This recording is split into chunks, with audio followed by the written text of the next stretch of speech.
Good afternoon. Welcome back to the class of Strategic Management and Business Policy. So yesterday we were discussing the national objectives. In that we had covered the 3 points, and now we will continue with the fourth point, that is contribute to the revenue of the country. जो businessman हैं वो country के revenue में कैसे contribute कर सकते हैं, जो भी टैक्सेस उनके ऊपर लगाए गए हैं वो उनको ऑनेस्टली एंड रेगुलरली उनका पेमेंट करते रहें। तो इससे क्या होता है कि जब वो अपने टैक्सेस को फुल अमाउंट में रेगुलरली देते रहेंगे, गवर्नमेंट हो तो ये गवर्नमेंट के रेवेन्यू को ऐड करेगी और जो हमारी नेशन की डेवलपमेंट में हेल्प करेगा। And the next point is self sufficiency and export promotion.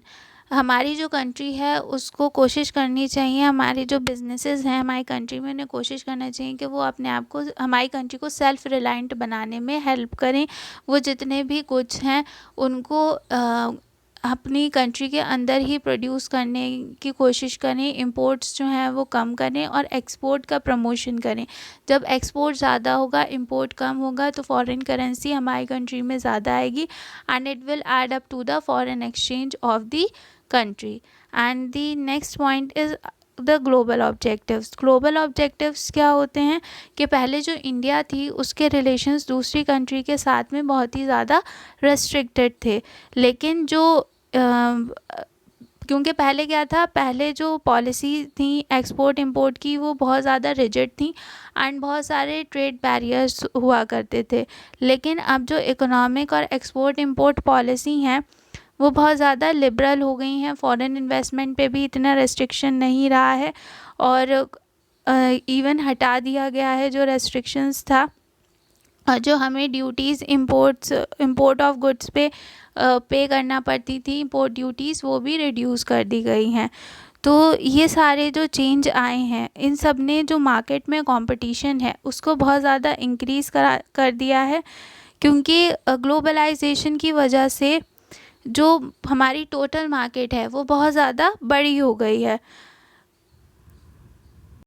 तो क्योंकि जो गुड्स हमारी एक कंट्री में प्रोड्यूस हो रहे हैं वो सारी कंट्रीज़ में अवेलेबल हैं, तो इस वजह से जो कंपटीशन है वो बहुत ज़्यादा इंक्रीज़ हो गया है। तो इस कंपटीशन को फेस करने के लिए ग्लोबल मार्केट में जो बिज़नेस है वो कुछ ऑब्जेक्टिव्स अपने माइंड में रखती है जो कि ग्लोबल ऑब्जेक्टिव्स कहलाते हैं। तो कौन कौन से ग्लोबल ऑब्जेक्टिव्स होते हैं बिज़नेस के? So the first is raise general standard of living. जो बिज़नेस ग्लोबली किया जाता है वो इसलिए किया जाता है कि जब हमारा जो मतलब बिज़नेस है वो अक्रॉस बॉर्डर्स चला जाता है, मतलब जो गुड्स हैं वो हर कंट्री में अवेलेबल होने लगते हैं, तो सब लोगों के पास पूरी वर्ल्ड में एक तरीके के गुड्स अवेलेबल हो जाते हैं।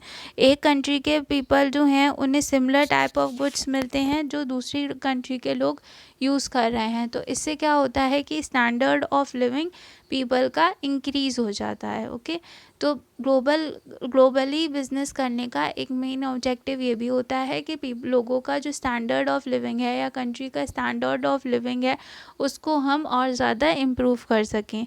Next is reduce disparities among nation. Business को जो है वो हेल्प करना चाहिए कि जो भी रिच और पुअर नेशंस के बीच में जो भी डिस्पैरिटीज़ हैं या डिफरेंसेस हैं उनको हम रिड्यूस कर सकें अपने मतलब जो इंटरनेशनल ट्रेड है या ग्लोबलाइजेशन है उसको प्रमोट करके।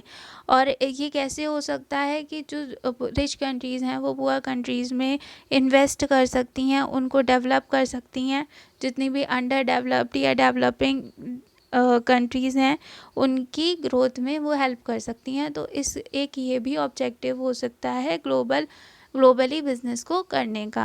And the last is make available globally competitive goods and services.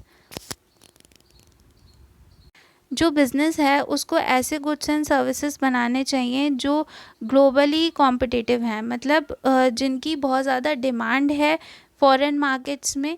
And इससे क्या होता है, जब वो ऐसे गुड्स बनाएगी जो मतलब मतलब दूसरी कंट्रीज़ में उनकी बहुत ज़्यादा डिमांड है और पूरी वर्ल्ड में वो डिमांड में है, तो इससे जो कंट्री एक्सपोर्ट कर रही है उन गुड्स को उसकी इमेज अच्छी हो जाएगी और उससे उससे ज़्यादा से ज़्यादा फॉरेन एक्सचेंज अर्न हो पाएगा हमारी कंट्री को। सो ये सारे ग्लोबल ऑब्जेक्टिव्स होते हैं, that is the raise general standard of living, लोगों का स्टैंडर्ड ऑफ लिविंग इंक्रीज़ करने के लिए, नेशनल डिस्पैरिटीज़ को नेशंस के बीच में रिड्यूस करने के लिए हम बिज़नेस ग्लोबली करते हैं, या फिर हम जो हैं वो कुछ ऐसे गुड्स बनाते हैं जो ग्लोबली एक्सेप्टेबल हैं, जिनकी डिमांड बहुत ज़्यादा है अक्रॉस द ग्लोब। एंड इससे क्या होता है कि हमारी कंट्री की इमेज अच्छी होती है, हमें अच्छा फॉरेन एक्सचेंज अर्न हो पाता है। So these were all the objectives and we have covered the 5 types of objectives of a business, that is the economic, social, human, national and global objectives. And now in the next video we will be starting with a new topic. So thank you.